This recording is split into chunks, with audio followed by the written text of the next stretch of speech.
Got up this morning, wanted to open the door so I get my vacuum pump, and this happened. Garage door fell off the rollers, it broke, so now I gotta have the fun process of fixing it, which is a little bit of a pain, but it's not too bad. It is a homemade garage door, but it's almost 30 years old.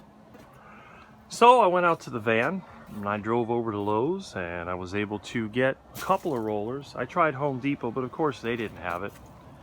And driving back from Lowe's, I had a couple of times where the van felt like it was going to stall.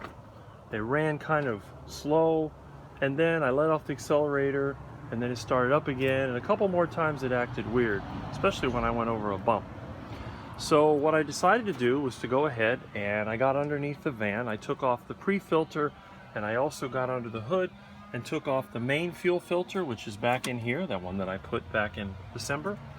And they were not bad. I mean, there was a little dirt in the main one, but this one was fine. So I thought, okay. So I went ahead and got in the van and tried to start it. Well, when I tried to start the van, it just went click, click on the dash and nothing else was happening. So I got under the hood, start moving battery cables around, see if that's what it was, and that was fine. And start looking around and got inside, and it started up. But then it stuttered and stalled out, and that was it. So I tried to start a couple times it would go, and then it wouldn't. But what happened was I went under the hood, and I start looking around, and right here in the corner, it went psst, and it caught fire, and there were flames coming out of here. So I was able to blow it out. I was going to get the hose, but I was able to blow out the fire, and I discovered this. This cable is like rusted, rotted, shorted. I think what happened was it probably heated up, burned the insulation, and then touched the back of the fender, and it shorted. And you can see the other end of it over here. Look at this. This is burned. See the damage over here? So evidently this cable has had a problem for a while, and I guess it finally just caught fire. Now, a lot of times people would get mad. You'd say, you know what? I just have the worst problems. But if you think about it, this is actually really good. Where did it happen? It happened in my driveway, in front of my house, right next to a convenient source of water. I had to put out the fire. If it would have happened on the road, I'd have to use the fire extinguisher, and that'd make a big mess. And also, since it happened at home, I'm not in a hurry to get it going.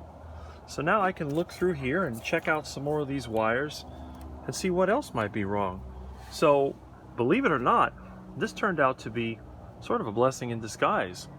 So anyway, people might say, Rick, you know, you're so cheap. You got them old broken down vehicles. It never runs. You need to get a new car, blah, blah, blah, blah, whatever. Well, I mean, if I had the money, I probably could get a new car. But then again, new cars break down too, don't they? It's not just the old stuff that breaks down. I mean, think about it. This is much newer than my other stuff. This is a 98. My cars are 69 and 70 Chargers, and they break down less than this does. So when you think about it, something as simpler is actually less likely to break down. But this isn't the van's fault. This is a fault of just being old and poor maintenance and sitting around for 11 years. So I'll go ahead and splice this up, and most likely I'll be running again today. But hey, you know what? The main thing is nobody was hurt. There's no major damage. And I even pulled out the battery, so that's fine. And that's a good thing, because that probably is another electrical issue I've been having.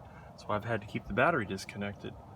And it really did avoid a problem, because this thing could have lit up at any time and it would have been a disaster. So thank you for happening in my driveway.